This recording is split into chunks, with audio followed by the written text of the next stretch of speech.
Тұржан атқарушы. Сәске кезінде сары тоны қаудырлап, ысқақ шал класқа тағы кіріп келген. Бұл күні тіпті Әнипа апайымызды көзіне де ілмеген күйде біздің сабақ оқып отырғанымызға да пысқырып қарамастан ақай жоқ, тоқай жоқ, бірден санатқа таяп, бол жинал, колхоз бастық тез жетсін деп жатыр, деп қолдаяққа тұрғызбай дігерлей жөнелді. Атқарушы шалдың бұл қылығы Әнипа апайымызды әрине қатты ренжітті. Ол көзілдірігі жарқ етіп, қағаздарын жинастырып орнынан тұрмақ болған санатқа «Отыр!» деді қатқыл үнмен. Онан соң ысқақ шалға қарай шұғыл бұрылып, «Сабақты бұзуға сізге кім рұқсат берді? Бұл қандай әдепсіздік?» деп тап берердей боп қарсы жүрген. Колхоз бастық байдалы айтқан соң деген қапелімде сасып қалған ысқақ шал сегіншектеп. Біз оқушы балаларда үрпейісе қалдық. Енді болмаса Әнипа апайымыз шалдың сақалына жармаса кетіп, бетін тырнап алатындай көрінді. «Оқушы баланы сабақтан кетуге рұқсат етпеймін», деді. «Қарағым, ол енді колхоздың жұмысы ғой», деген ысқақ шал. «Мейлі, колхоздың жұмысы үшін де рұқсат етпеймін. Мектеп оқушысын колхоз жұмысы үшін сабақтан босата берсін деген заң жоқ. Өзің білесің де онда. Тек әйтеу бастықтың қырына ілігіп жүрмесең болды да», деп ысқақ шал тоны қаудырлап есікке қарай беттеген. Осы сәтте атқарушы шалдың бетін қайтаруын қайтарып жіберсе де, колхоз бастығы мен тіресудің арты қиынға соғарын сезетін екі-үшті ойда тұрған Әнипа апайымыз ие босап, «Жарайды, бүгінше барсын», деді даусы жұмсарып. «Тек бастыққа сізде айта барыңыз. Классымыздың іші мынау аңырап тұрған. Сабан отынға жылайтын түрі жоқ. Бізге қызуы бар отын қарайласын». «Мақұл, бұл тілегіңді айта барайын». Атқарушы шалға ілесіп бара жатып, санат біздерге қарап қалтасын ұстап, жымыңдап көзін қысып қойды. Онысы сәті түссе бүгінде бауырсақты толтырып әкелем ғой деген еді. «Бауырсақты қайтесің, одан да отын сұрасаңшы», деді арт жақта отырған балалардың бірі дауыстап. «Иә, отын сұра, отын», десті 3-4 дауыс іле қостап. «Қане тишті алыңдар, бері мына сабаққа қараңдар», деді Әнипа апай үстелін тықылдатып. Тобылғы отынымыз таусылғалы классымыз қайта азынап суып кеткен. Сабанды ертеден кешке дейін жаққанмен қауқары жоқ. Байдалы бастыққа кластың суықтығын айтып отын сұрап 2 рет барған. Қазір түсіріп бере қоятын отыным жоқ, реті кеп жатса көрерміз деп жіберіпті. Тобылғы жаққанда жып-жылы боп қалған классымызда қалтырап әзер отырмыз. Дәметкен кемпір бет-аузы күйелеш болып от жағуға таң сәрден ақ кіріседі. Содан қара кешке дейін отын қоймадан мектептің ауыз бөлмесіне құшақ-құшақ етіп сабан тасумен күн өтеді. Омырайған пештің аузы абжыланша ысылдап, сабанды үсті-үстіне тықпалап жатсаң да бір тоймайды. Гу-гу етіп жұта береді. Бірақ шығарар жылуы шамалы. Кластың ішінде аузымыздан шыққан деміміз буланып күрк-күрк жөтелгенімізде қытызының түтініндей бұрқ-бұрқ етеді. Әнипа апайымыз да көкпеңбек боп дірдектеп тоң отырады. Өзі де қызық. Классқа кірісімен пальтосын шешіп, қолдан тоқылған қоңыр жемпірмен ғана қалады. Қалың бұрым, қоңырқай шашының маңдай жағы самайы бүйраланып, кішкене танауының үстінен сырғи беретін көзілдірігі буалдырланып, бізге кіп-кішкентай боп көрінеді. Тоңғанын білдірмеуге тырысып, сабақтарды саңқылдай айтып түсіндіреді. Сірә қатты саңқылдап сөйлессем, тоңғанымды онша сездірмеймін дейтін болар. Тақтаға жазған кезде борыстауға икемсіздене бастаған қолын демімен жиі-жиі үрлеп қойып тұрады. Соның өзінде жазуы жіпке тізген маржандай әдемі, әр әрпі сұлу суреттей боп түседі. Шіркін, Әнипа апайымыз құсатып әдемі жазсақ-ау деп қызығамыз. Бүгінгі Әнипа апайымыздың санатты сабақтан жібермей қоя жаздаған әсер етті ме кім білсін. 3-ші сабақты өтіп жатқан кезімізде терезенің тұсынан торы жорғасымен қалың қарды омбылай омыраулап кеп тоқтаған байдалы шал тобылғы сапты қамшысымен әйнекті ұшырып жіберердей сыртылдата қаққан. «Әй мұғалім қыз», деді ат үстінде еңкейе дауыстап. Жалғыз қабат терезеден даусының жарықшағына дейін анық естілді. «Мына балалардың әжетке жарайтындарын ертіп апарып, анау шешендер шапқан отыннан тартып алыңдар». Кешеден бері Махмұт пен Зокку тау бөктеріндегі қалың алма ағаштарға қарай жол салып, отын шауып жүрген. Байдалы шалдың алыңдар деп тұрған сол. Соны айтты да байдалы шал жөніне кетті. Аңырып тұрып қалған Әнипа апайымыз көзілдірігін алып сүртіп қайта киді де, сендер не дейсіңдер дегендей бізге қарады. Не істейміз балалар, бүйтіп бүрсектеп тоңып отырғанша отын тартып аламыз ба? деген. Барамыз, дедік. Суық класста отырғаннан гөрі далада жүргенді құп көрген біздер қуанғаннан жамырай дауыстап. Бірер сағаттан кейін әжетке жарайдау деген балалар тегіс анау жолғы Әжібекпен тобылғы шабуға шыққанымыздай бір жіпті белімізге буып Әнипа апайымыздың бастауымен тау бөктеріне қарай шұбыра бет алдық. Ол жолы бет алысымыз Қоңыртаудың күнге бетіндегі қалың тобылғы болса, бұл жолы сол таудың батыс жақ бүйір бөктеріндегі қалың алмағашқа, кәдімгі жазда өзіміз күнделікті өріп жүретін жабайы алмаларға апаратын кәнігі бағытымызбен келеміз. Аязды дала мұнартып сәскеге таяған күннің көзі төңірегі шелдене қызарып кіртиіп тұр. Беті қолды қарыған ызғары бүрсектетіп, уысына сыға түскісі келеді. Аяққа жұқпайтын сіреғар шарық табанға шиқ-шиқ етсе, етік табанға сықыр-сықыр етіп, құп-құрғақ боп осы күйінен еш уақытта ермейтін сияқты көрінеді. Кешеден бері бөктерге алмағаштарға қарай өгіздермен ерсілі-қасылы жүріп отын тартып Махмұт пен Зокку сұқпа-сұққа қалың қарда ойқы-шойқы жол салыпты. Өгіздердің сирақтарын сындырып алмай қалай жүргендерін кім білсін. Біз әлгі жолда біресе сұқпаға түсіп кетіп аяғымызды суыра алмай, біресе сүріне құлап әзер келеміз. Алмағаштың тұсынан өткенбіз. Сол анау кездегідей ұшар басындағы бұтақтарында қатып семген қоңырқай алмалар ызғар өтінде көк аязданып болар-болмас селкілдеп тұр екен. Бұл жолы әнеугінгідегідей қызыққан ешкім болған жоқ. Тіпті өздері үзіліп түсе қалса да бүрсектеп тонып келе жатқанда жей қоюға онша құштар емес едік. Киелі ағаш осы екен ғой, деген Әнипа апай. Біздер бір ауыздан иә дестік. Басқа білімді адамдар сияқты Әнипа апайымыз да, бұл ағаштың киелі түгі жоқ, оның бәрі ескі адамдардың қараңғылықтан шығарған бос әңгімелері деп айтатын шығар деп күткенбіз. Бірақ апайымыз ештеңе де деген жоқ. Балалардың бірі шыдай алмай кетіп бұлалып алмағаштың түбінде үңгір барын, сонда баяғыда аюлардың патшасы мекендегенін айтқан. Солай ма? Онда қызық екен, деп Әнипа апай басын шайқап күлді де қойды. Таудың күнге етегінен батыс жақ бөліктеріне қарай асып түсетін белеңге көтерілгенімізде аңтарыла тоқтағанбыз. Жазда арасынан мал өте алмайтын сыңсып тұратын қалың алмағаштардың жолға жақын төмен жақ жартысы тып-типыл боп орны сипалап қалыпты. Тек әр жерде еңіске қарай сұлай құлаған 5-6 ағаштың балта шапқан түптері ақ жаңқаланып, етегі түрілген қыздар құсап жатыр. Әй, анау аю алма еді ғой. Анау тәтті сары алма емес пе? Киіз алманы да шауып тастапты, десіп балалар ішегімізді тартып дабырладық та қалдық. Бұл жақсырым ба, әлде жаманшылық па, ол жағын білмейміз. Балалар, отын алыңдар, деді алмағаштары бұтарлап жүрген Махмұт дауыстап. Біз қия жолда тайғанақтап бір-бірімізді сүйемелдеп, сүріне қабына барып Махмұт бұтадан берген алмағашты әрқайсымыз шама-шарқымызға қарап, 2 бұта, 3 бұтадан беліміздегі жібімізбен бастарын біріктіріп буып ала бастадық. Әуелде көзімізге Зокку түспеген, әлден уақытта оның цоп, содалға, лалға деп тау жаңғырықтыра ақырған ащы дауыс естілген. Енді ғана көрдік. Қалың алмағаштың тауды алқымдаған түкпір жағында бәйтерек құсап өскен жалғыз түп долана болушы еді ғой. Зокку сол ағашты 2 өгізбен бері қарай сүйретіп келеді екен. Арғы өгіздер омырауланынан қарға батып, мықшиып алға ұмтылады да шамалары келмей кейін қарай тәлтіректейді. Зокку болса ақыра боқтап екеуінде сырғауылдай көктаяқпен белдерін қайыстыра соққының астын алып тұр. Өгіз байқұстар сіңірдей созылып жандармен алға қарай тағы да ұмтылады. Аяқтары шалынысып сәлде болса жылжи қозғалады, сәл жүре түседі де дымдары таусылып тәлтіректей тоқтайды. Жануарлардың әл-қуаттарының біткені едәуір жерде тұрған бізге де көрініп тұр. Бірақ оларды аяйтын Зокку жоқ. Ваймеск, халхадак, кокбик деп ақырып кеп гүрсілдетіп таяқтың астына алады.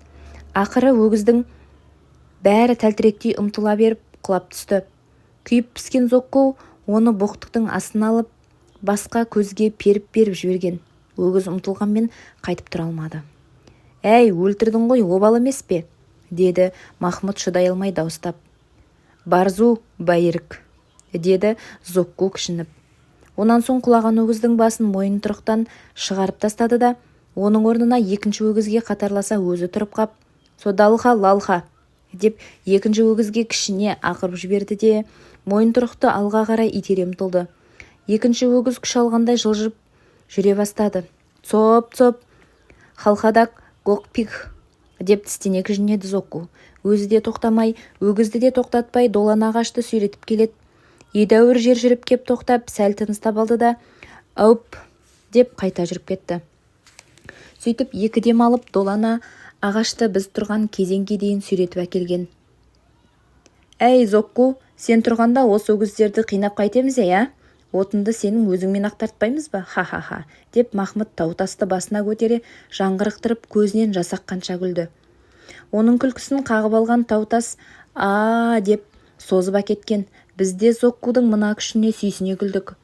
Зокку сәл тыныстап алды да әлгі жатып қалған өгізін әкелуге кетті. Өгіздің қасына барып шешенше бірдеңе деп ақыра сөйлеп, қазақша боқтанып таяғымен жонарқасынан бір кесіп өтті де, қозғала қоймаған соң еңкейіп мүйізінен ұстап, ақыра дауыстап, өгіздің кеуде жағын жұлқи көтеріп алды жерден. Бірақ бөксе жағы сүйретіліп қозғала қоймады. Сонда да Зокку оны тұрғызам деп біраз жер сүйрелеп келді де, ақыры өгіздің тұрмасына көзі жеткен соң сылқ еткізіп тастай салды. Ызалана бір түкірді де кері қайтты. Біраз жатып демалсын, өз тұрады, деген Махмұт. Содалха, деді Зокку бір қолын сілтеп. Махмұт оған шешенше бірдеңе деп сөзінің арасында колхоз деп қойып, қолымен анадай жердегі қорымтасты жағалай өткен бұта қурайларды нұсқап тұрып, зіркілдей сөйлеген. Зокку тағы да лалха деп күңк ете түсті. Махмұт одан әрмен өршелене сөйлеп, айқайлап берді. Қолындағы балтасымен Зоккуге тұра ұмтылғандар ма екен деп қорқып қалдық біз. Зокку болса оған тіктеп қарсыласпай, со шешенше күңкілдеген күйінде содалха лалха деп барып, Махмұт нұсқаған бұта қурайларды күректей қолымен жапыра сындырып біраз жанап алды да, жатып қалған өгіздің алдына апарып тастады. Бірақ оған қозғала қойған өгіз болған жоқ. Со жатқан қалпынан тырп етпеді. Байдалыны ертіп әкеп көрсету керек. Арам өліп қалса көрсін, деді Махмұт Зоккуге. Бұдан әрі біз балалар буып алған отындарымызды сүйретіп келген ізімізбен кейін қайттық. Жас алма ағаш ауыр екен. Иығымызды жаншып, қарымызды талдырып, аздан кейін ақ маңдайымыздан тері бұршақтап, ауылға сан дем алып әзер жеттік. Өзі де отын көтеріп қара терге түскен Әнипа апайымыз біздің титықтаған түрімізді көріп, бір сағаттай дем алып келуге үйге жіберді. Түстен кейін отынға қайта барғанбыз. Сол екі арада Махмұт пен Зоккудың артынан қосымша 4 өгізбен тағы 2 шешен барып, қиылған алмағаштарды түгел тартып әкетіпті. Ал бізге дегенді сүйреп жүруімізге оңай болсын дегендей, тегіс бұтарлап бір жерге үйіп қойған екен. Сірә, Байдалының бұйрығы солай болса керек. Тау бөктері тып-типыл жылан жылағандай болыпты. Құлазыған аңғал-саңғал иесіз жұрттың үстінен түскендей күйде тұрмыз. Әр алмағаштың орнында тізеден шабылған сирақтар ұқсап, сойдиған түбірлер қалған. Қалың қардың астынан әр жерде көсенің иегіне шыққан сақалдай боп итмұрын бүргездердің селдіреген шоқ-шоқ бұталарының бастары қылтияды. Анадай жерде бағанағы тұра алмай қалған орнында тарғыл өгіз қозғалсыз жатыр. Байғұс жануардың арам өлгені айтпай-ақ түсініктеді. Үстіне жапырлай үймелеген қарға құзғын бізден үркіп дүркіреп ұшқан болды. Бірақ бір-біріне тоқтаңдар, кетпеңдер дегендей тауғызды бастарына көтеріп азан-қазан боп қарқылдасып, шуылдасып, төңіректен кетер емес. Басқа көз тоқтатар ештеңе жоқ. Тау, тас, төңірек өзіміздің талай аралап, шарлап жүрген жеріміз ыстық тартып, таныс көрінгенімен дәл мынау жылтырап жатқан қарлы қия өтен бір жер сияқты әсер етіп тұр. Малбауыздарда шалдар, сенде жазық жоқ, бізде азық жоқ, бісмілда деп қыл кеңірдектен пышақпен орып жіберетін. Сонда бауыздалған малдың алдындағы кінәсі жолып шайлығандай болатын. Сол сияқты біздерде қазір өзіміз шаппасақ та, бізге отынға бөлінген алмағаштарды сенде жазық жоқ, ал бізде отын жоқ дегендей 3 бұта, 4 бұтадан әрқайсымыз шама-шарқымызға қарай бөлісіп, ауылға сүйреп қайтуға ыңғайлай бастадық. Әй, ана шалды қараңдар, деді осы кезде балалардың бірі. Нұсқаған жағына жалт-жалт бұрылғанбыз. Әлгінде өзіміздің сүрініп қабынып әзер жүрген ойқы-шойқы жолмен қолында таяғы бар қалт-құлт басып 90-дағы Қуатбек шал келеді екен. Ауылдағы жасы ең үлкен сыйлы ақсақал 90-ға келсе де бойын тік ұстайтын. Қалың қабағы түксиіп түсі суық болатын. Біз ассалаумалейкум деп жарыса сәлем бердік. Бірақ ол кісі біздің сәлемімізді естімеген адамдай қасымызға үн-түнсіз таяп кеп, әуелі жалаңаш қалған бөктерге сығырая көз тігіп біраз тұрды. Одан біздің не істеп жатқанымызды білгісі келгендей таяғына сүйенген күйде бөлісіп алған бұталарымызға шұқшия қарап, «Мұны кім шауып берді?» деп сұрады. «Шешендер», дедік біз Махмұт пен Зоққуды айтып. «Шекеңдер ме?» деді шал даусын соза басып изей тұрып. Шалдың шешен деуге тілі келмейтін де шекен дейтін. Шекендерге бұйрық болса болды ғой, апырмай. Бір бұта қалдырмапты-ау? «Я, бір бұта қалдырмады», дедік біздер іле қостап.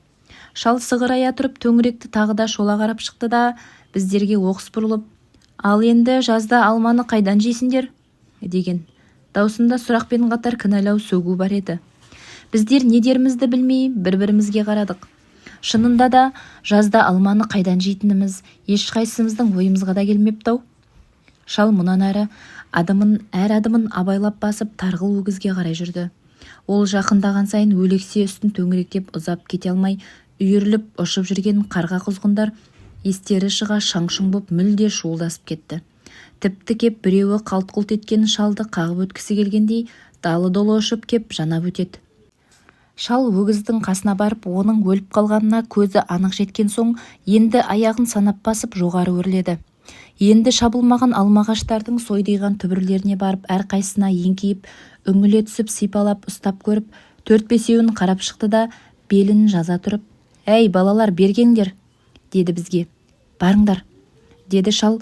Шал келгеннен соң үнсіз қарап тұрған Әнипа апайымыз.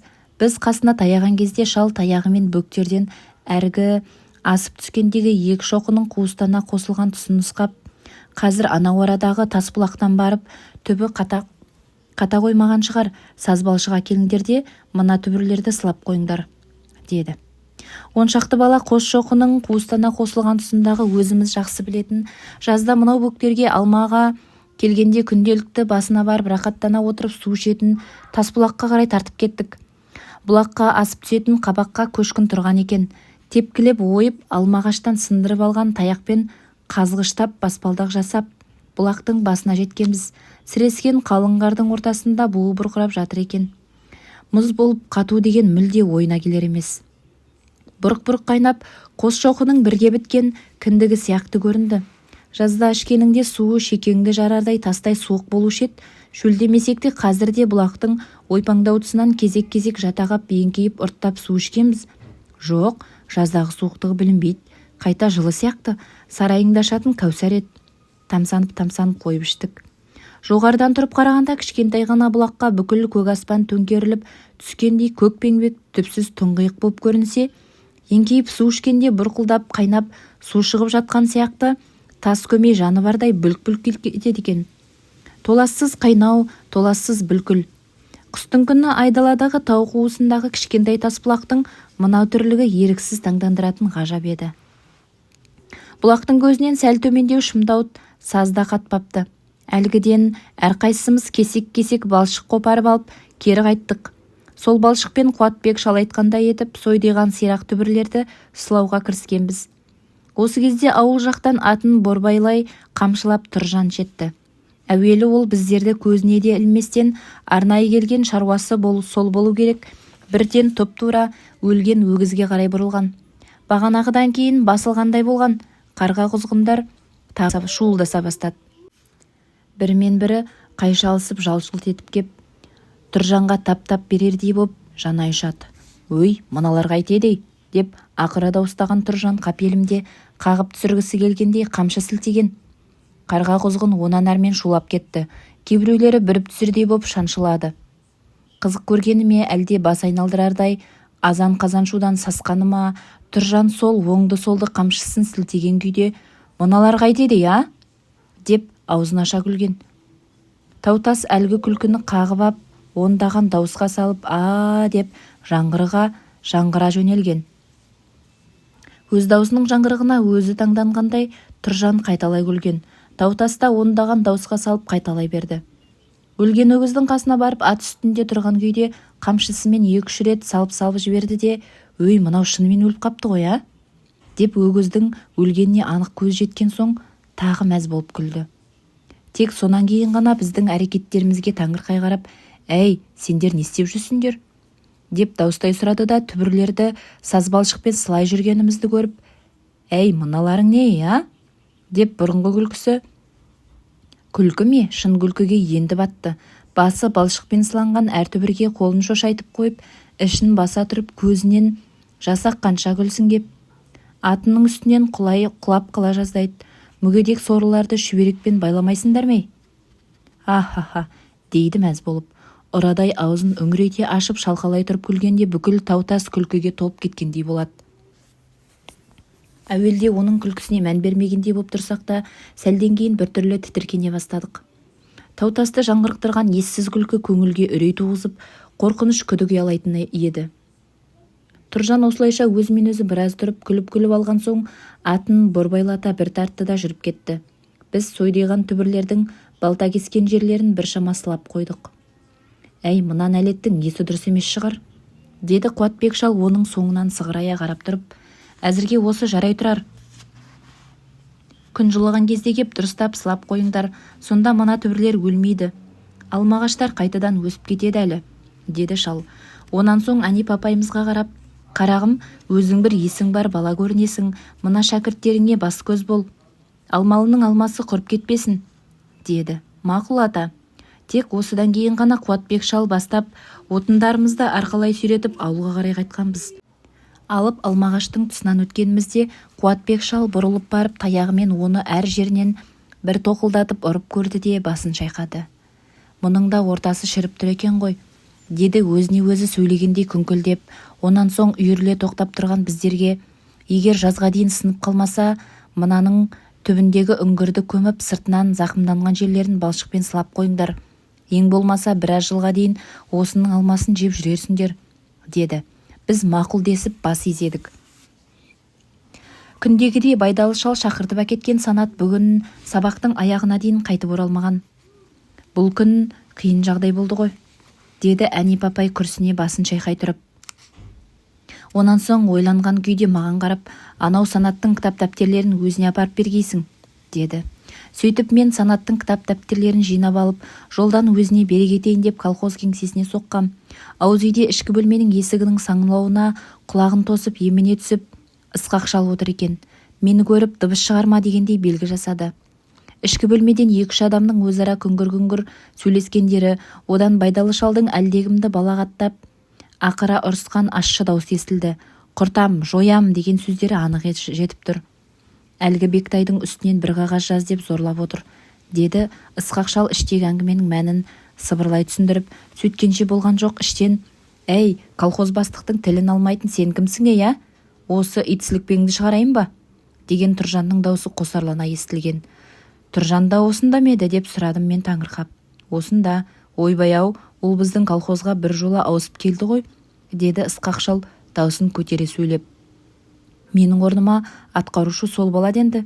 Ал сіз ше?» Мен қойш, колхозда жұмыс көп қой, жазасың ба?» деп ақырған байдалы шал. «Жазбаймын», дейді Санат тістенген үнмен. «Жазасың, мен саған жаздырам иттің күшігі». «Жазасың, біз саған жаздырамыз», деп қораланды Тұржан. Мұнан әрі бөстек тұрғандай қамшының сарт-сарт еткені естілді. Деп баж ете түсті Санат. Көз алдыма байдалы шалдың тобылғы сапты дырау қамшысы келеді. «Жазасың ба?» дейді байдалы шал. «Өлтірсеңіз де жазбаймын», дейді Санат. «Қаршадай боп қасар суын?» «Мә ендеше», дейді Тұржан кіжініп, тағы да қамшының ысқыра сарт еткен естілді. Деп шыңғырып жіберді Санат. «Мен сендей күшікті бүйтіп өлтіре салам», деді онан әрмен ызалана кіжінген Тұржан. Деп Санат тағы да шыңғырды. «Жә, болды, қоя бер шәрі», деді осы кезде байдалы шал. Есік сарт етіп ашылған, құлағын тосып тұрған Ысқақ шал жалт етіп, ұшып түсе жаздап тәлтіректеп әзерсі қалды. Іштен түтіге долданған байдалы шал, «Әй, Ысқақ, мына күшікті әкетші, деді ақырып. Есіктің тасасына тығыла қалған мені байқаған жоқ. Иттің күшігі, жазбасаң жазба, тек бірақ осыдан аузыңнан бір ауыз сөз шығатын болса менен жақсылық күтпе. Анау көксаушал әкеңнен бастап тұқым тұяғыңмен тегіс құртам.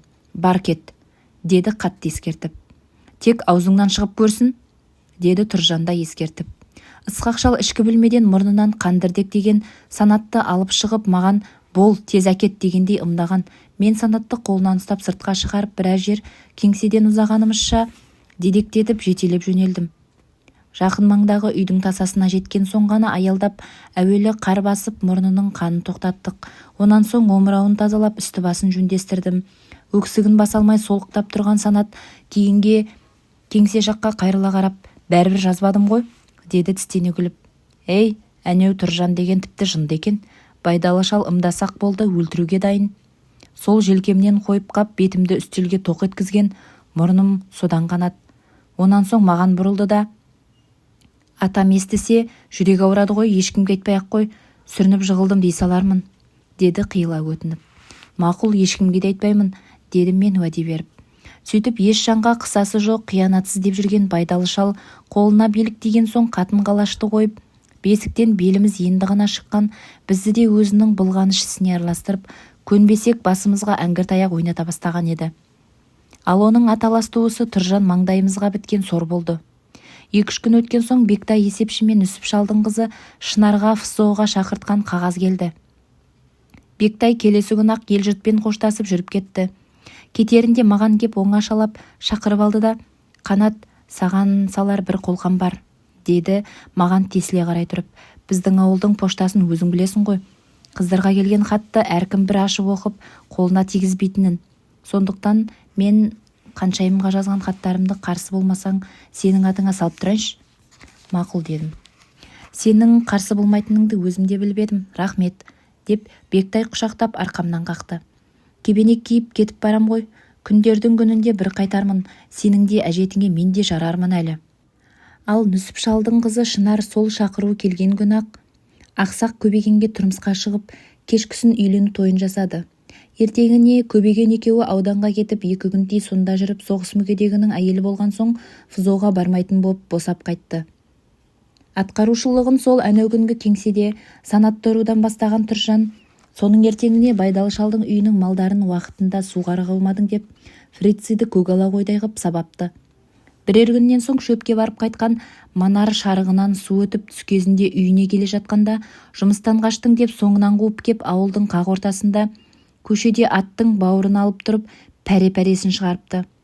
Сөйтіп аз күннің ішінде-ақ Тұржан бүкіл ауылдың зәре-құтын ұшырып, аяғынан түк тұрғызды. Көзі құтырған иттің көзіндей қанталап, ұрадай үңіреген аузынан боқтықтың неше түрі қардай борап, ақыра қуып берген кезде қатын-қалаш бала-шаға кірерге жер таппай безіп кететін болды. Ендігі жерде Тұржанның даусы естілгенде үрей қалмайтын. Не үлкен деп, не кіші деп қарамайтын.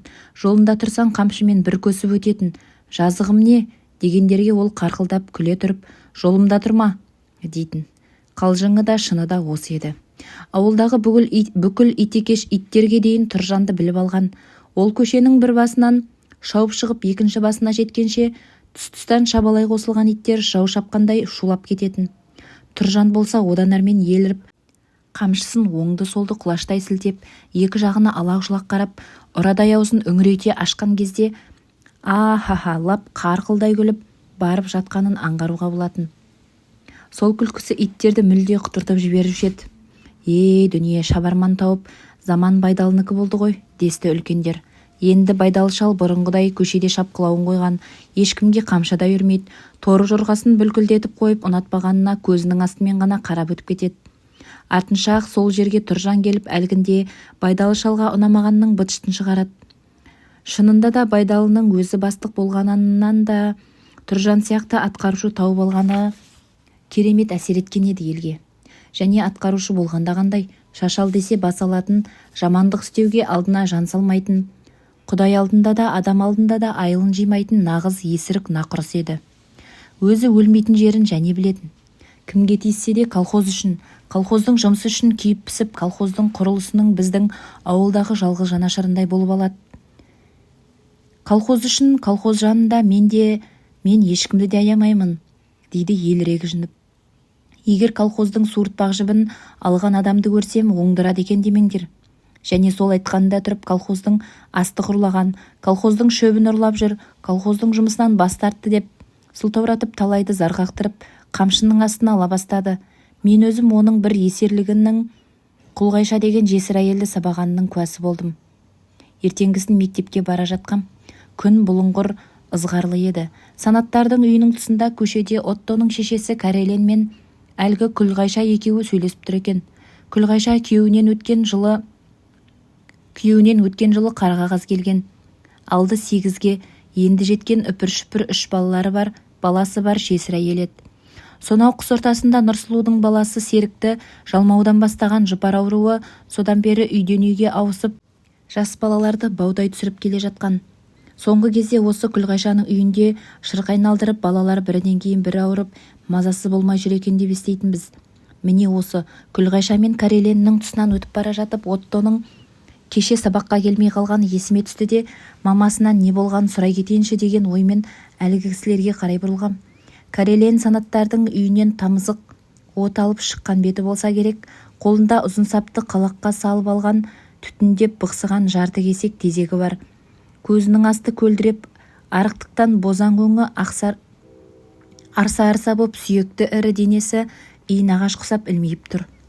Қолы жақсы тоқу білетіндіктен үстіндегі киімдерінің бәрін жүннен өзі тоқып киген кішкентай Күлғайша оның кіндігінен ғана көрініп тұр.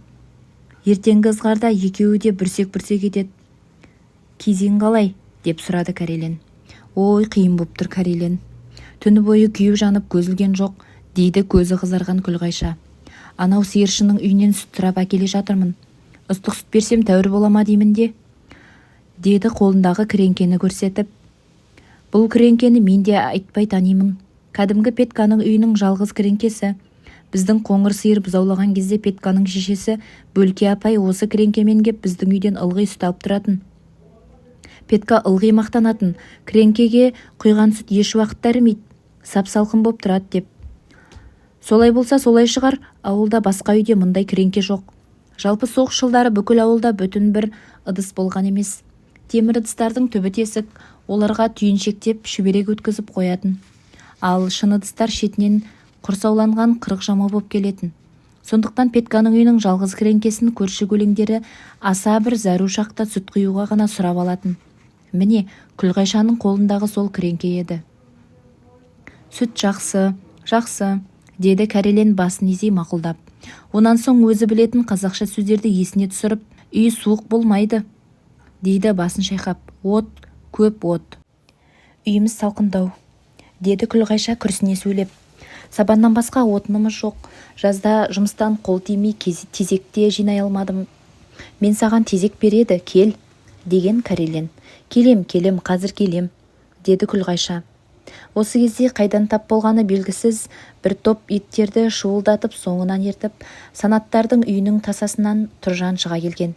Көшеде тұрған әйелдерді көре сап, ой, әкеңнің мына жақта колхоздың малы қырылып жатқанда бұлардың таң атпай сенделіп жүрістерін, деп ақыра ұмтылды. Ойбай, мына жынды сүрегеп қалды, деп Күлғайша өз үйіне қарай, хо, гот, деп Кәрелен өз үйіне қарай жүгірген. О, готыңмен қоса әкеңнің, деп Тұржан әуелі Кәреленді бір салып өтті де, онан соң Күлғайшаның соңынан бастырмалата тап берді. Не ұрлап әкеле жатырсың? Алдыңдағының ішінде не бар? Қане, жаныңның барында көрсет. Күлғайша тоқтай қоймаған соң қуып жетіп қамшымен салып жіберген. Бүрсектей қашқан Күлғайша өзі бір жаққа, қолындағы кіреңкесі екінші жаққа ұшып кетіп күлпарша болған. О, әкеңнің иттің қатыны, колхоздың сүтін ұрлап келе жатыр екен ғой. Бәсе, әлгінде сиыр қора жақта жағалап жүрет. Мен саған колхоздың сүтін ұрлағанды көрсетейін, деп Тұржан қолымен бетін, басын қорғалап ойбайлап жатқан Күлғайшаны қамшының астына алып кеп қоя берді. Айқай-шуға төңіректегі үйлерден қатын-қалаш, бала-шаға жүгіре шыққан. Араларында еркек атаулыдан жалғыз Қыдырман ғана. Ойбай, өлтірдің ғой сорлыны, деп әйелдер шуылдаса кеп ара түскен. Қыдырманда қойсаңшы, деп ұмтыла жеткен. Дәл осыны күткендей Тұржан Күлғайшаны тастай бере атын еміне тебініп қап, «Құдай берді ме сені?» дегендей қыдырманға қарай жалт бұрылды. Қуанып кеткен сонша аузын арандай ашып, «А-ха-ха» деп сақ-сақ күлді. Атын ойқастата шауып кеп, қамшысын бар күшімен құлаштай сермеп қыдырманды салып өткен. Соққының қатты тигені сонша қыдырман жалп етіп ұшып түсті. Енді Тұржан атының басын кейін бұрып екінші жақтан ойқастата кеп қыдырманды жатқан жерінде тағы бір көсіп өтті. Бұл жолы қамшы қыдырманның қоңыр тонын дәл жауырыннан пышақпен тілгендей қағайырды. Тұржан үшінші қайырылып келе жатқанда қыдырман жан-дәрмен ұшып тұрып екі қолымен басын, бетін қорғалай берді. Тұржанның қамшысы тағы да жауырыннан сарт етіп кеп, ұшы қолтығының астына ала оралған кезде қыдырманның қолы іліккен ет. Енді бұл да бар күшімен қамшыдан жұлқа тартып қалған. Қапелімде Тұржан аттан ауып түсе жаздады, бірақ тез дүзеліп атының басын шұғыл бұрып қыдырманды омыраулата қағып өтпек болған. Қыдырман шетке қарай жалт бұрылып шығып кетті, бірақ қамшыдан айырылған жоқ. Ұшын қолына орап үлгерді. Шірене тұрып тағы да тартқан. Бұл жолы Тұржанның қолы артына қарап қайырылып, дәрте құсап созылып барып, ақыры бүлдіргесі үзіліп қамшысы қолынан шығып кетті. Қамшы қолына тиген Қыдырман Тойтық шоңқалаңдай ұмтылып Тұржанды ұрмақ ет, бірақ ат үстіндегі адам жеткізсін бе? Жалт беріп қашып шықты. «Әй, не көрінді иттер?» деген ащы дауыс бәріне де ес жиғызғандай болған. Байдалы шал кеп қалған екен. «О, иттің балалары, бұ не қылған тәртіпсіздік, қане тоқтатыңдар. Әйтпесе милиция шақырып бәріңді де айдатам», деді ақырып. «Ағау, мына оңбаған Тойтық қамшымды жұлып алды ғой», түтіккен Тұржан жылармандай боп шағына сөйлеп. «Тапайдың талт үстінде шетімізден сабап болдың ғой, сабау дегеннің қандай болатын көрсетейін, келші жақын», деп Қыдырман Тойтық оғанда тап берем тұлған. Көзі аларып, қанын иіне тартып, өңі адам қорқарлық еді. «Әй, бүгін айдалып кетсем де тоз-тозыңды бір шығарайын». «Әй, Тойтық ит», деді байдалы шал ақырып. «Телегенің айдалы болса, өзің де айдаласың әлі. Қане, бер қамшысын өзіне». «Бермеймін, міне қамшы керек болса», деп Қыдырман тізесіне салды да сабын қақ бөліп сындырып шетке қарай лақтырып тастады. «Ойбай-ай, мына торды қорлады-ау мені», деп шыжбалақтаған Тұржан атын тебініп қап, омыраулап кеп Қыдырманның басынан бүре түспек еді. Қыдырман қолмен жасқап, үркітіп атты маңайлатпады. «Бастық-ау, мына бір жындының шетімізден сабап болды ғой, бұл не деген сұмдық, қой демейсің бе?» деген сәруе байдалыға. «Колхоздың сүтін ұрламасын», деді Тұржан шарылдап. «Ұрлағам жоқ, сиыршының әйелі өз сиырының сүтінен берді», деді көз жасын тия алмаған Күлғайша зар еңіреп. «Құдай бар болса, сендер де осы мен құсап зар жыларсыңдар». «Өй, қарғысың өзіңе, тарт тіліңді», деп Тұржан одыраңдап енді солай қарай бұрылған. «Жә, тоқтат дедім ғой, қой енді», деп байдалы шал оны батырмай ғана қамшымен тартып қалды да, «Жүр кеңсеге», деді бұйырып. Тұржан ләм деп қарсылық етпестен атының басын кеңсеге қарай бұрып алдына түскен.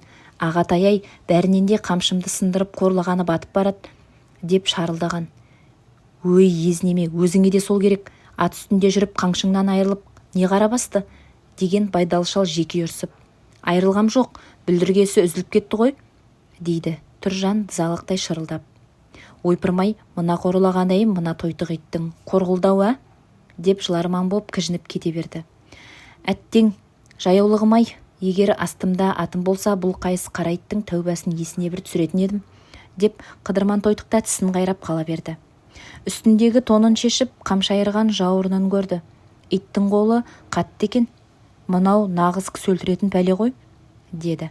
Әйелдер болса Күлғайшаны тұрғызып үсті басын жөндестірген. Анадай жерде күлпарша боп жатқан кіреңкені көргенде одан әрмен зар еңіреп жылап жіберді. «Ойбай-ай, енді қайттым, әлгі бөлкеге не бетімді айттым.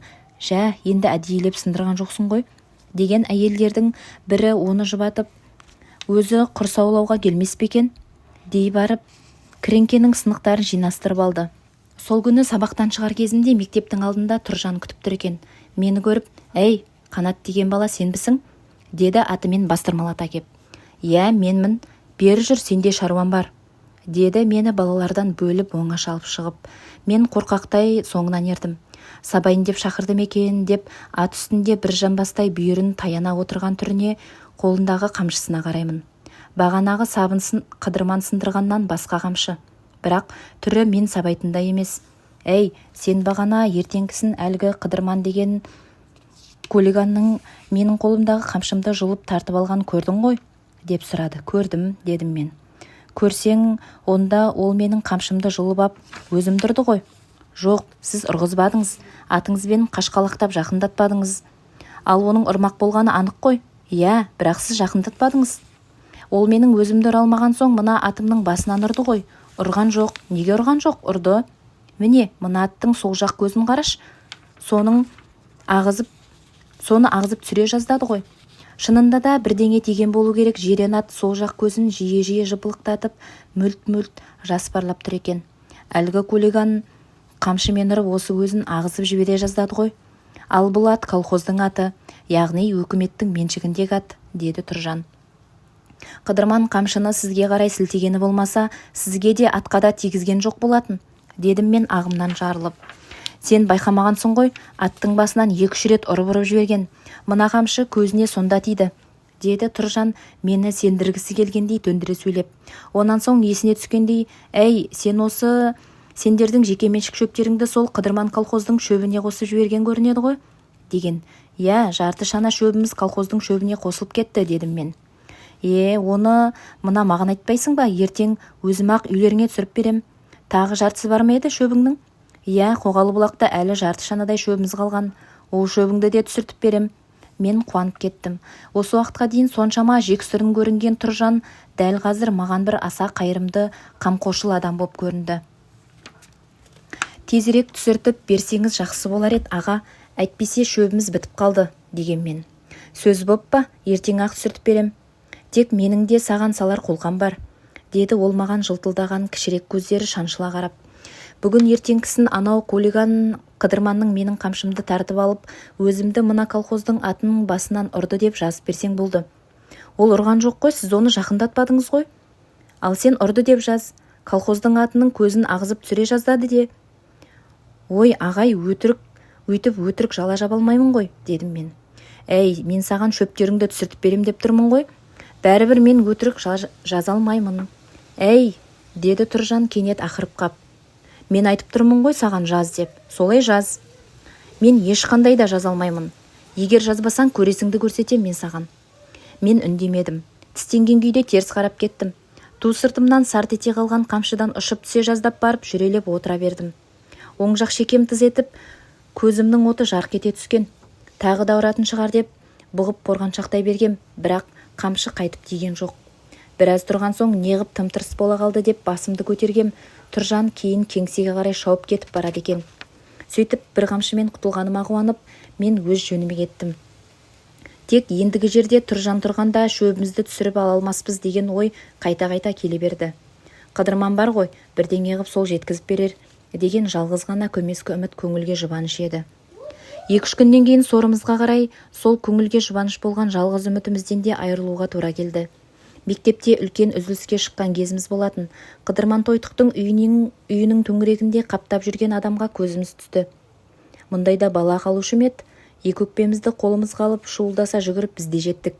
Келсек, біз танитыннан шолақ қол өкіл Әлтаев жолдас және колхоз бастық Байдалы шал, бригадир Зибаш бар, басқалары ылғи бір түстері суық бөтен адамдар.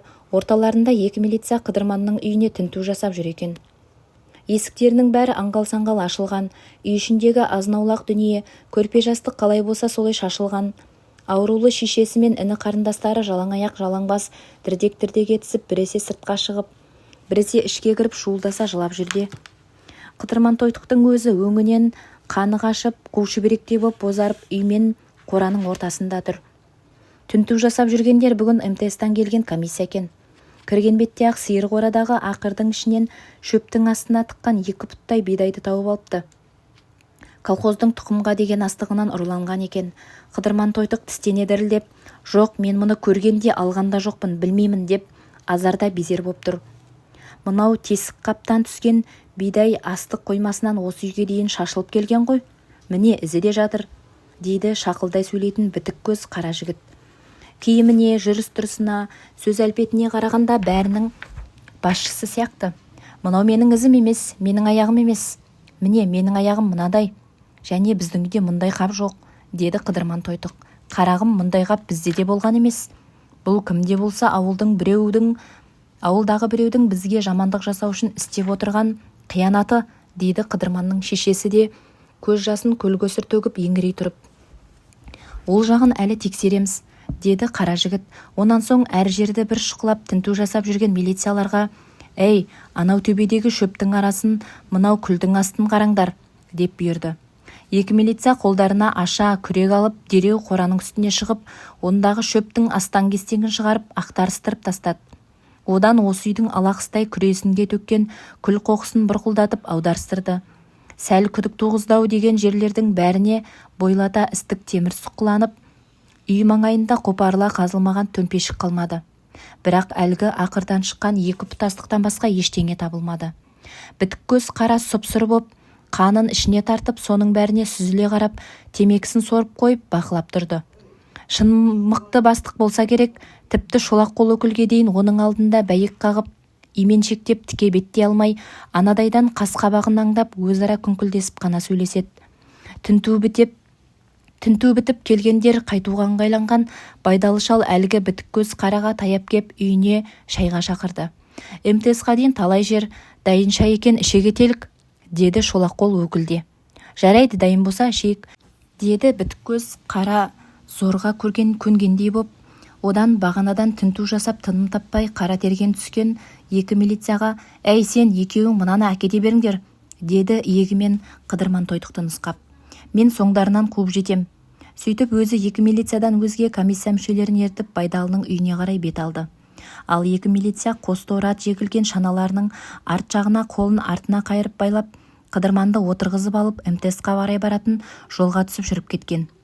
Қыдырманның шешесі мен іні қарындастары кісісі өлген үйдей боп ұлардай шуылдаса жылап қала берді.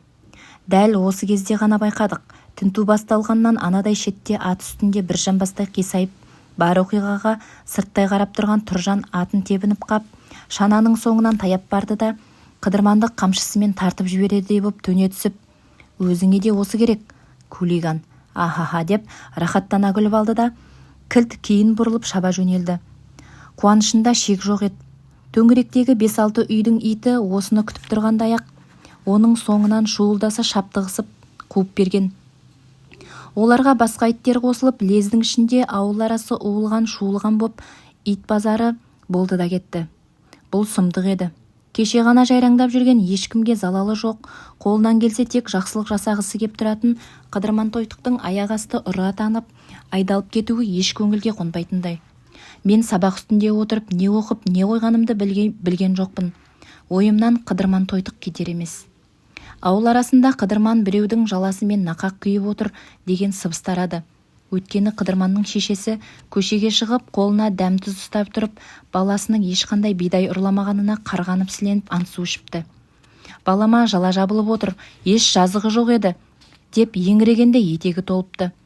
Үлкендердің сөзінен тағы бір аңғарғанымыз, Қыдырманның ұсталуына шолақ қол өкілдің де қатысы бар сияқты. Ол Тойтықтан Зибашты қызғанатын көрінеді. Бұрын Нұғыман бастық боп тұрған кезде Зибаш туралы пәлендеуге батпаған өкіл оған тек сырттай телміре қарап айналшықтап көзін сатқаннан әрге бара алмай діңкелеп жүрсе, енді байдалы шалды өз қолынан бастық сайлаған соң айтқанын екі еткізбей орындатып, Зибашты дереу бригадир қойғызды. Сөйтіп келіншектің көңілін алып өз дегеніне жетті десті. Елдің аузына кім қақпақ болады? Біраз күннен кейін Қыдырманға қиянат Тұржанның қолымен жасалыпты деген сөзде шықты.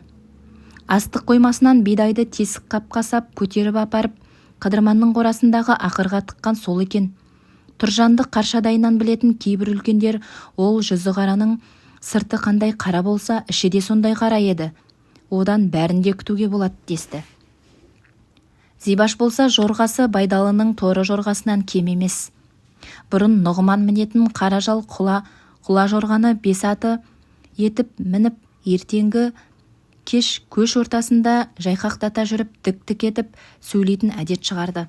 Аз күннің ішінде-ақ өңінің тотыққаны кетіп, ақ құбаланып, маңдайы жарқырап, өзі тіпті әдеміленіп кетті.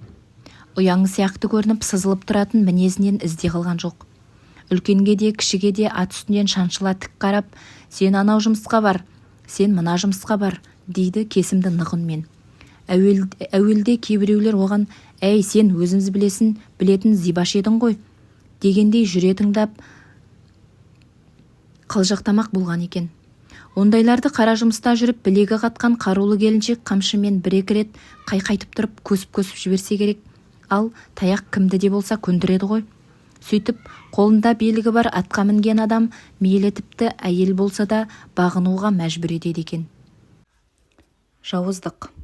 Қоңыр сиыр күннен күнге іші жер сыза үлкейіп, көзінің ағы молайып аларып, пыс-пыс етіп есіктің көзінен кетпейтін боп алды.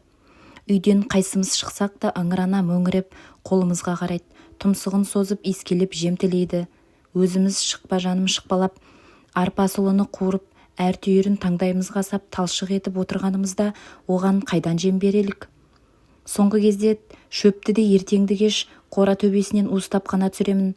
Әжем, балам, алдымызда қандай күн бар? Шөбіңді үнемдеп ұста, әлі мал төлдегенде керек болады, деген. Сондықтан уыстап санап түсірген шөптің өзін бірден малдың алдына тастамай сабанға араластырып жіберем. Қоңыр сиырда екешкіде қалың сабанға араласып кеткен шөптерді теріп жейміз деп, тінтінектеп жүріп, сабаннан да біраз жеп алады. Мен соған қуанам. Әйтеуір қаңтарылып қалмай сабанда болса жей берсе екен деймін. Қоңыр сиыр мен екешкінің сабанды үңгілегендеріне қарап тұрып, Петька сұлы талқанға бидай талқанды араластырып жегендей болатын шығар, деп күлді. Онан соң шөпті неге көбірек салмайсың? Дейді, мені сараңсып тұрсың ғой дегендей. Көп салуға болмайды, шөп аз, деймін. Әй, былтыр жазда пішен кезінде Нәзира әпкең екеуің ертеңді кеш жүріп, бір қысқа жетерлік шөп шауып едіңдер ғой. Оларың қайда, бітіп қалды ма? Жоқ, біткен жоқ, ол шөп өзімізге бұйырмай тұр ғой, деп мен Қоғалы бұлақтағы шөбіміздің жайын айтқам.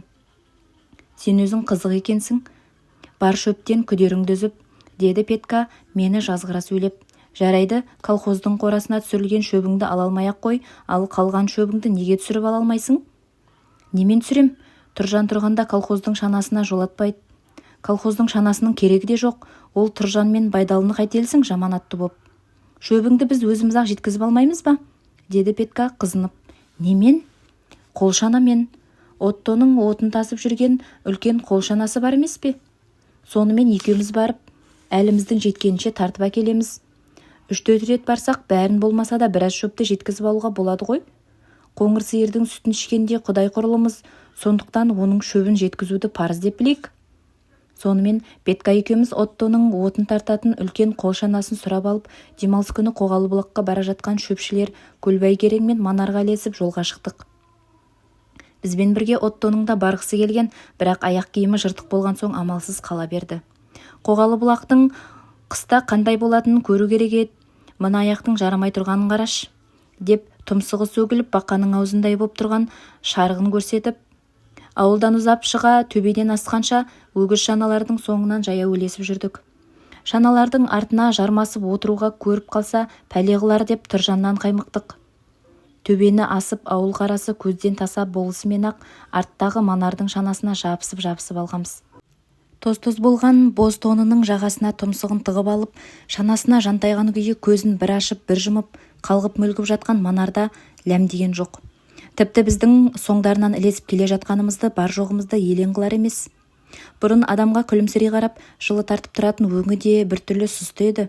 Әнеугүні Тұржанның қамшысынан қалған көзінің астындағы көгілдір ісік әлі тарай қоймаған.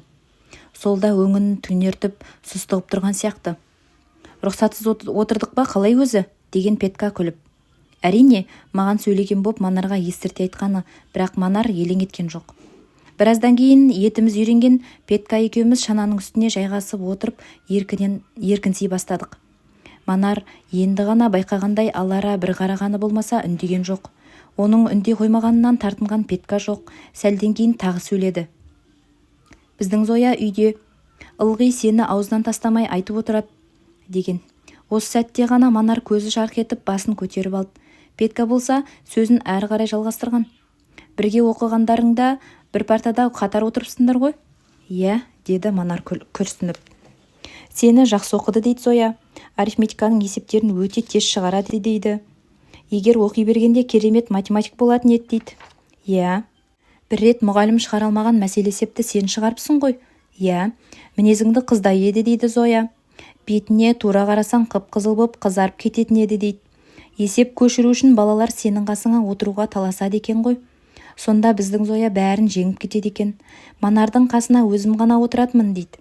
Кластағы балалардың бәрімен төбелесетінмін, тек Манар екеуміз тату отырушы едік дейді. Иә. Манардың даусы біртүрлі дірілдеп, қыстығып шықты. Жалт қарасам ол қалғып кеткендей көзін тарс жұмып алыпты. Көзінің астындағы көгілдір тартқан ісіктің үсті жылтырап көрінеді. Жалғыз тамшы жас жол сызып бетінің ұшына қарай сырғып барады екен. Ойында ештеңе жоқ, самбырлап сөйлеп отырған Петканы ақырын ғана түртіп, Манарды ымдадым. Петка оған аңыра қарады да тілін тістеп алғандай үнсіз қалды. Енді екеуміз де біртүрлі ыңғайсызданып, не боп қалды дегендей бір-бірімізге жалтақтасып, Манарға ұрлана көз тастап қойып, теріс қарап үнсіз отырдық. Шана ақырын ғана жылжып сырғиды. Табанының бір қалыпты сызыла шыққан шиқылы ыңырсып жылағандай естіледі. Таусылмайтын ыңырсу. Ыңыршықтары шыққан қабырғалары арса-арса өгіздер аяқтарын санап басқандай ілбіп келеді. Жаяу-ақ жүрейікші, деді Петка бір кезде сыбырлап. Сірә өгіздерді аяп кетсе керек. Екеуміз шанадан қарғып түсіп, қатты қардың үстімен қатарласа жаяу жүрдік. Аспан ашық. Әбден ысқылап сүртілген көк мөлдір шыныдай тап-таза боп төбеге төңкеріле қалған. Сәскеге көтерілген күнде ерекше маужырап тұр. Мынау қарлы далаға бүгін бір мейірі түскенде елжірей қарайды. Көптен үстеме жаумай сүр тартқан қардың үсті ескірген бәтестей сарғыштанып, қыраттар мен дөңестеу тұстарда әр жерінен сетінегендей яки тігісі сөгілгендей ақырындап жыртылып астынан қара жер көрініп жатыр. Қыс көрпенің тоза бастағанын белгісі де. Манардың шанасынан ілгерілеп озып шыққан соң Петка қайтадан даусын шығара сөйлеп, мен жирен қасқа айғырмын, ал сен құла айғырсың, деді. Сөйтті де қабағын түйіп жирен қасқа айғыр боп кісінеді. Ия! Оған ілесе қабағымды түйіп құлан айғыр боп жер тарпынып мен де кісінедім. Бұл екі айғырдың екеуі де ауылдың мақтанышы. Күшті десең күшті, жүйрік десең жүйрік. Екеуінің адамдай ақылды қасиеттері туралы талай ғажап әңгімелер тараған.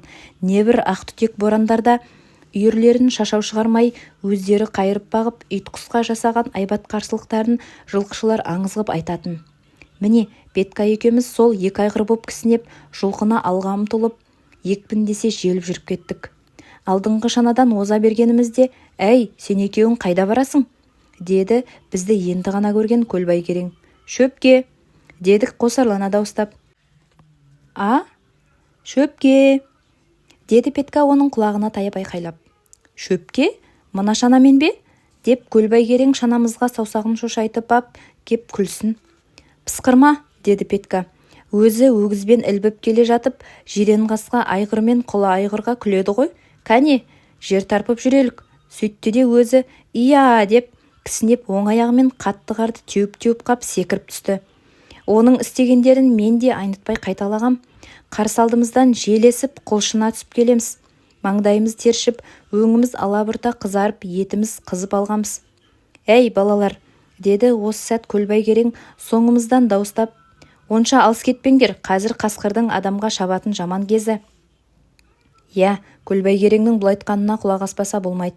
Соңғы кезде қасқыр деген ауылды төңіректеп шашау шыққан мал болсын, ит болсын жеп кететін. Тіпті адамдарға да шапқанын, жалғыз жарым жолға шыққандарды жеп кетіпті мыс деген үрейлі әңгімелерде естілетін.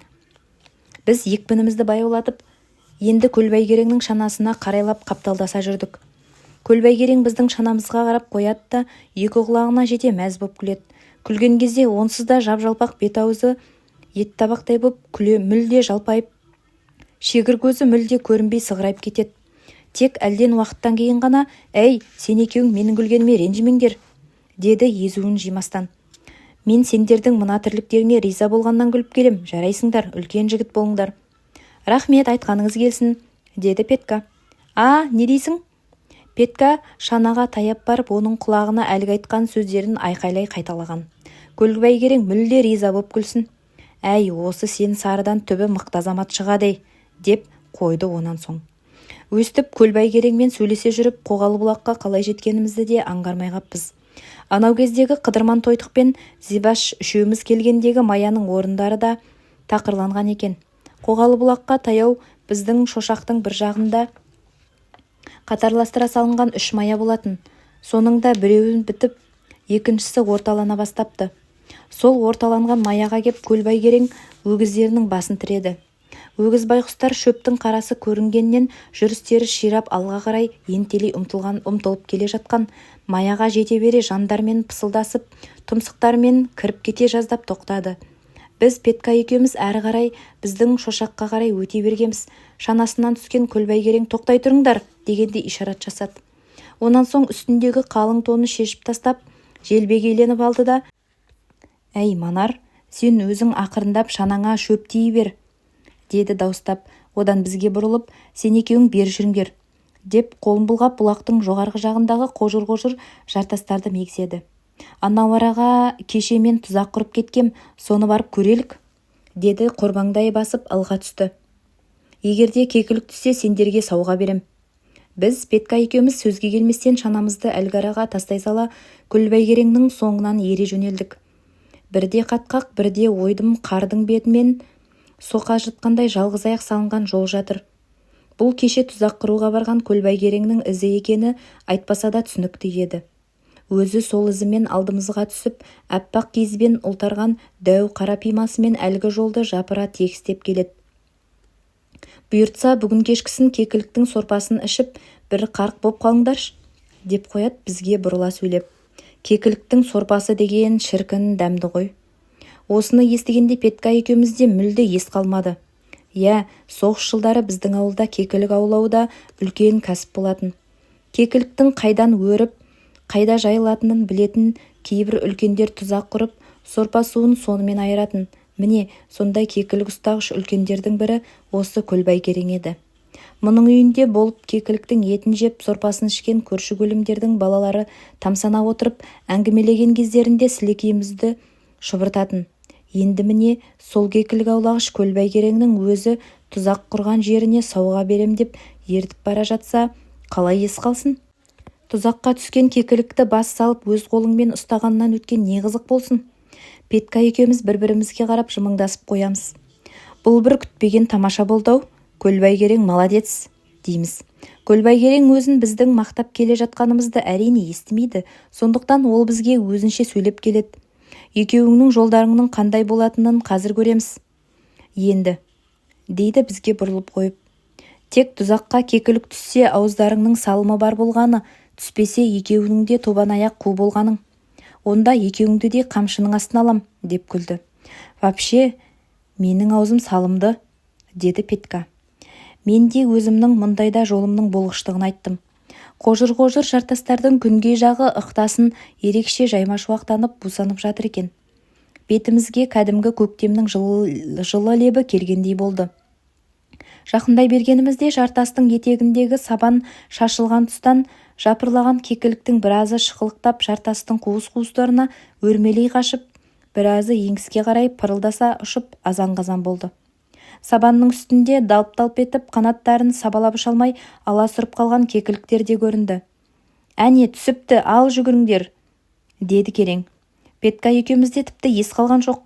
Жолымыздағы тастар мен бұта бөргездерге сүріне қабына ұмтылдық. Мұндай қызықты кім көрген? Көз алдыңда тұзаққа түскен кекіліктердің жанұшыра бұлқынғаны керемет еді. Тұзақты бұт шытқып үзіп кетер ме екен деп қашан кеткенше дегбіріміз қалмады.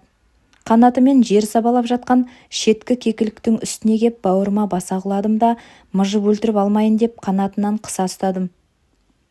Жандармен тыпырлап аласұрған кішкене құстың жүп-жұмсақ жып-жылы бауырына қолым тигенде-ақ дірілдеп кеттім. Жұмсақтығы сондай, қысып жіберсем өліп қалатындай көрінді. Сондықтан бір қолыммен абайлап қана тұзаққа ілінген аяғын босата бастадым. Тыпырлаған кекілікті қыл тұзақтан босату да оңай емес екен. Тұзақтың ілгегі сәл босай бастаған кезде кекілік бұлқынып қалса болды, қайта түйіліп қалады екен.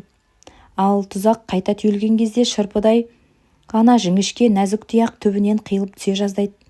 «Байқұс-ау, шыдасаңшы, мен сені босатып алғалы отырмын ғой, мынау буындырған қыл тұзақтан», деймін мен жаным ашып. Оны кекілік ұқсын ба? Шиеленсе түйілген тұзақты ақырындап босата бастағаным сол еді, тағы да бұлқынып қалды. Тұзақ қайта түйілді. Қойшы, терлеп тепшіп отырып әзердеп босатып алдым-ау ақыры. Бұл кезде Петька да бір кекілікті босатып алып, қос қолдап бауырына қысып, есі шыға қуанып отыр екен. Көлбай керең болса біздің әрекетімізге қызықтай қарап ыржия күліп тұр. Алыңдар, екеуіңе байладым осы екі кекілікті, дейді. Енді ғана байқадық, тұзаққа түскені де осы екі кекілік қана екен. Тарының қауызындай күрең қызыл көздерін үрейлене аударып төңкеріп бұлқынып қояды. Петька екеуміз қатарласа кеп отырғамыз. Ойпырмай, екі кекілік егіз туғандай бірдей екен. Тұмсықтары, тұяқтары бояп қойғандай шымқай қызыл, қара сұр қауырсындары біресе күлгінденіп, біресе жасылданып, біресе көгілдір тартып, сан құбылып тұр. Тірі кекіліктің мұндай сұлу, мұндай сүйкімді екенін кім білген? Петька өз кекілігін, мен өз кекілігімді сылап-сипап қуанышымызда шек жоқ. Көлбай керең қалтасынан қолдан соғылған добалдай бәкісін шығарды. Ал балалар, ауыздарың салымды екен, әкеліңдер, бауыздап берейін, деді бәкісінің жүзін ашып алақанына сап жаны тұрып. Көк көзі шарасынан шыға бажырайып кеткен Петька кекілігін бауырына қыса түсіп, ағатай-ай, менікін бауыздамаңызшы, тірідей алып жүрейінші, деді жан даусы шыға жалынып. Мейлің, өзің біл, деді Көлбай керең сол күлкісін жимаған қалпы. Онан соң маған бұрылып, мен де кекілігімді бауырыма қысып тұрғып, қорғаштап, тірідей алып жүрейінші, дедім. Көлбай керең басын шайқай күліп, бәкісінің жүзін жауып қалтасына салып қойды да, жүріңдер, мына жартастың арғы жағында тағы бір тұзағым бар, деді. Біз кекіліктерімізді құшақтап, енді бұта мен тастарға сүрініп кетпейік деп абайлап басып, оның соңынан ердік. Көлбай керең алда, онан кейін оның ізін дәл басып, Петька соңдарынан мен келем. Балалардың бәрі екеуміздің кекіліктерімізге қызығатын болды, дейді Петька маған қайырылып даурыға сөйлеп. Мен мұны соймаймын, қолға үйретіп асыраймын әлі. Мен де соймаймын. Осы мезетте Петька, ой, деп қолынан шошына сілкіп қалған кекілігі пыр етіп төмен құзға қарай зымырап ұша жөнелді. Әй, кекілігің ұшып кетті ғой, деп мен айқайлап жібергем, алдағы Көлбай керең де жалт қарады. Тістеп алды, деді Петька оң қолының сыртын сипалап. Қап, жаңа бауыздап берейін дегенім сол еді, деді Көлбай керең өкініп. Енді кекілікте тірі жан ғой, айбат жасамай ма екен? Абайламасаң сөйтіп шоқып алады. Жә, екінші тұзаққа да түскен шығар, жүріңдер. Екінші тұзаққа жеткенімізде мұнда алғашқы тұзақтағыдай емес, жайылған кекілік тым аз екен. Біздің қарамыз көрінісімен ақ 4-5-еуі шықылықтасып, бастарын қазықша қақшитып ап, зымырай жортып, жоғарыдағы жартастардың қуысына өрмелеп, зымзия көрінбей кетті. Тұзаққа бір-ақ кекілік түскен екен. Жандармен аласұрып, қанатымен жер сабалап жатты. Байғұс тұзаққа мойнынан түскен екен. Бұлқынған кезінде басы үзіліп қала жаздайды. Көлбай керең әлгіндегі добалдай бәкісін ашып, сол тұзақта жатқан жерінде бауыздап алуға ыңғайланған. Ол енді еңкейе бергенде Петька жанұшыра ұмтылып барып, оның қолына жабыса кетті. Ағатай-ай, обал ғой, бауыздамаңызшы, деді шырқырай жалынып. Тікісіне тоқтап қалған Көлбай керең, деп Петькаға бұрылған. Бауыздамаңызшы, деді Петька айқайлап. Неге, обал ғой, солай ма? Деді абдыраған Көлбай керең кейін серпіліп. Енді не істейміз? Деп біресе Петькаға, біресе маған қараған. Петька дереу отырағап мойнынан қылғынып жатқан кекілікті босатып алды. Мойын жүні үрпе-сүрпе боп есеңгіреп қалған кекілік байғұс көзін жұмып, 2-3 реттен басын сілкіген. Ту, байғұсай, байғұсай, деп Петька оны мүсіркеп бауырына басқан. Кекілік көзін жұмып тығыла түсті. Енді байқадық. Тұмсығынан қан шығып тұр екен. Оны көрген соң Петька мүлде жыларман халге жетті. Обалай. Сәлден соң көзін әзер ашып жұмған кекілікті орындық тәрізді жайпақ тастың үстіне апарып жатқызған. Бауыры тасқа тиген кекілік есін жиғанша біраз жатты да, бір сәт аузын кере ашып қойып, мойнын созып жан-жағына қарап алды да, әлгі тастан жерге секіріп түсіп, бұталарды тасалап жорғалай жөнелді. Енді өлмейді, деді Көлбай керең қуана дауыстап. Кекіліктің жаны сірі болады. Қазір қарға аунаса, құлантаза жазылып кетеді. Мен өзім бауырыма қысып ұстап тұрған кекілігіме енді ғана назар аударғам, көзі жылт-жылт етіп қолтығыма қарай тығыла түседі. Өзі жып-жылы, жүп-жұмсақ. Мен жалғыз қалдым ғой деп өксіп дірілдейтін сияқты. Ойланып тұрмастан қос қолдап жоғары көтердім де бұл да үйірінен қалмасыншы деп әуелете лақтырып жібердім. Бұл да әлгіндегі қалың кекілік ұшқан жаққа қарай зымырап жөнелді. Ал кекіліктің сорпасына қарқ болдыңдар енді, деді Көлбай Керең әлде бізді жазғырғандай, әлде өкінгендей үнмен. Онан соң, әй Петка, мына тұзақтың арғы басын шешіп алшы, деп өзі еңкейіп тұзақтың екінші басын шешуге кірісті. Мұнан әрі үшеулеп жүріп әлгі жердегі тұзақты жинап алдық. Қайтар жолымызда сол үнсіз күйімізде алғашқы тұзақты да жинап алдық. Содан маяға қайтып жеткенімізше ләмдем дескен жоқпыз. Шанасына жақындай бергенде ашаға сүйеніп үнсіз қарап тұрған Манарға Көлбай Керең: «Әй, мына екеуімен тұзақ құруға болмайды екен», деді даурыға күліп. «Екеуінің де жандары ашығыш немелер екен». Біз Петка екеуміз қол шанамызды сүйретіп анадай жердегі шошаққа қарай кеттік. Шынында да қолына ұстап сылап сипаған сөп-сүйкімді тірі кекілікті сойып жеу деген сұмдық қой, деді Петка былай шыққан соң әлде ақталғандай, әлде біреуді жазғырғандай үнмен. «Әрине сұмдық», дедім мен де іле қостап. «Ал тездетейік. Айтпақша мен жирен қасқа айғыр едім ғой», деп кісінеп жер тарпытып секіріп қойды. Мен де кісінеп жер тарпып құлан айғыр, құла айғыр болып қалпыма түстім. Мұнан әрі анау кездегі қыдырман тойтық жартылай бұзған шошаққа жетіп, Оттоның қол шанасына Петка екеуміз әдемілеп шөп тиюге кірістік. Үлкен бір арқадай шөпті тиеген соң ойқы-шойқы жолда аударылып қалмасын деп жіппен ұзынынан көлденеңінен шалып алып мықтап байлап тастадық. Тартып көріп едік, шананың табаны қарға батып зілдей ауыр екен. Кішкене азайтайық деп едім, үлкен жолға түскен соң жеңіл болады деп Петка бой бермеді. Сонымен жирен қасқа айғыр мен құла айғыр боп бағанағы бос шананы сүйретіп келгендегідей кісінеп жер тарпып ойнақтай алмай, табаны қарға батқан шананы күшене тартып кері қайттық. Көлбай Керең мен Манар да шаналарына шөпті тиеп боп өгіздерінің басын ауылға бұрған. «Әй балалар, шаналарыңды мына менің шанамның артына тіркеңдер де өздерің шананың үстіне отырыңдар», деген Көлбай Керең. Арғы өгіздердің шөп тиелген шананы мықшия сүйреткен түрлерін көріп, ол байқұстарға жармасуға көңіліміз дауаламады. «Жоқ, біз өзіміз жүреміз», дедік қосарлана дауыстап. Көлбай Керең жауабымызға тағы да мәз боп күлді. «Мейілдерің өздерің біліңдер», деді. Онан соң ілбіген екі шананың соңынан біз де ілбей жүріп кеттік. Петка екеуміз шанамыздың ауырлығын, ауылға дейінгі жолдың алыстығын қалайда еске алмау үшін ананы-мынаны айтып, бірімізді біріміз сөзге алдандырып, күлдіргі бірдеңелерді еске түсіріп, қайдағы-жайдағыны қозғап мәз боп келеміз. Осыдан 4 жыл бұрын алғаш біздің ауылға көшіп келгенде Петканың қойлары маңырағандағы дауыстарының жуан жіңішкелігіне қарап еркек ұрғашыға бөлгенін еске алып бір күлдік. Қойдың даусы маңырағанда жуан болса дядя баран деп, ал жіңішке болса тетя баран деп айтқанын естіп бүкіл ауыл күлгенді. Даусы дарылдай маңыраған саулықты қозысы еміп жатқанда: «Әй Петка, анау қозы дядя баранды қалай еміп жатыр екен, қараш», деп оны мазақтағанымызды қалай ұмытармыз. Бірде Петканың үйінде капуста көже ішіп отырып менің: «Опыр-ай, Петка, жапырақтан да тәтті көже пісіруге болады екен-ау», дегенімде ол ішіп отырған тамағына шаш алып қала жаздап күлген еді. Тағы бірде Әжібектің кіжіңінен құтылу үшін Петканың үйінен алып шыққан бір кесім шошқаның майын екеуміз оған қойдың құйрық майы деп алдап беріп, артынан жегені шошқаның майы екенін біліп қалған Әжібек өлердей құсып, ақыры ұшынып ауырып 10 күндей төсек тартып жатып еді. Әрине кейіннен Әжібек Петка екеумізге де жақсылап сыбағамызды берді. Алайда өзі де бүкіл ауылға күлкі болып еді. Көпке дейін одан қорықпайтындар: «Әй Әжібек, құйрық май жейсің бе?» деп мазақ етіп жүрді ғой.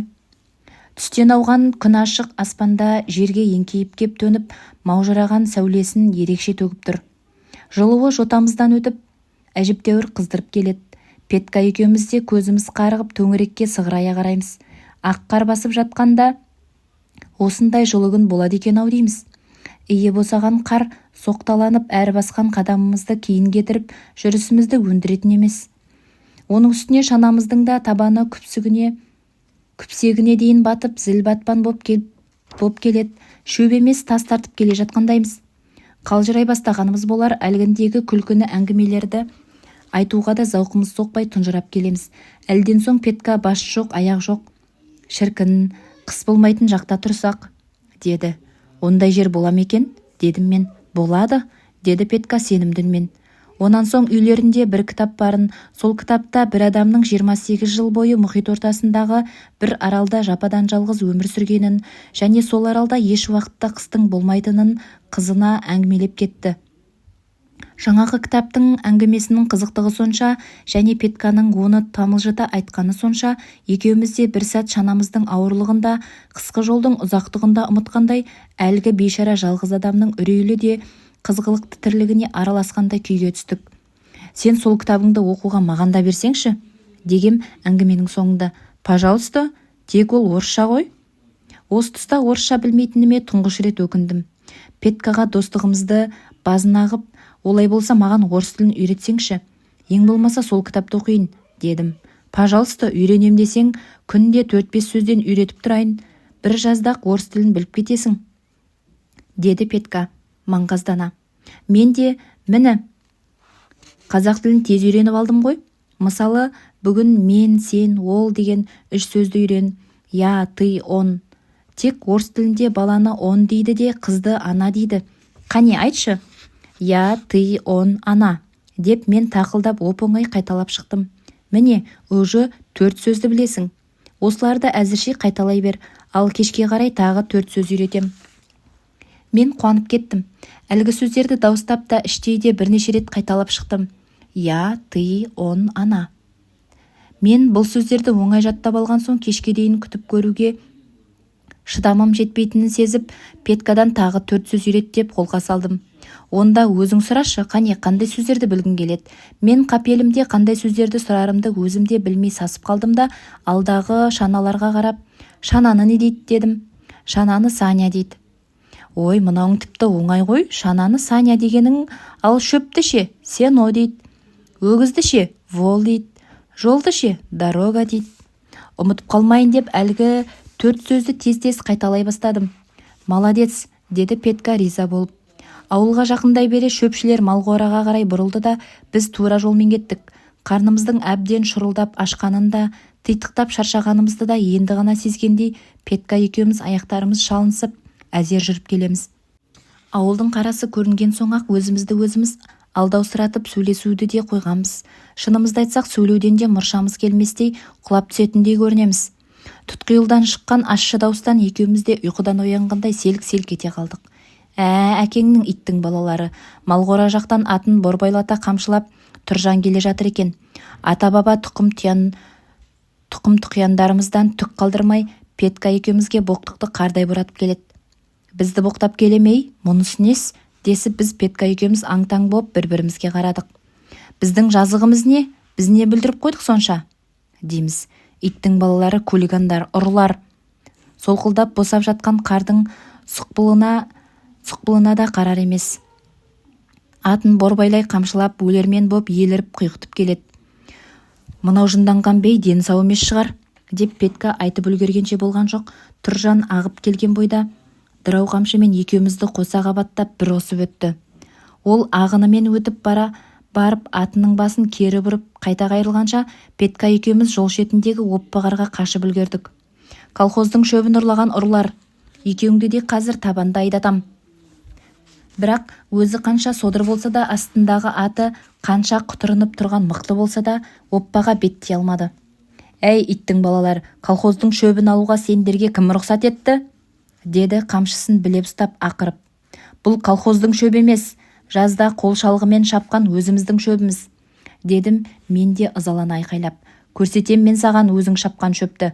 Қане, бері келші, анау сайрап тұрған тіліңді төбімен қосып жұлып алайын. Біздің өзіміздің шөбіміз екен жұрттың бәрі білет. Сенде шөп жоқ, иттің күшігі, сен ұрысың.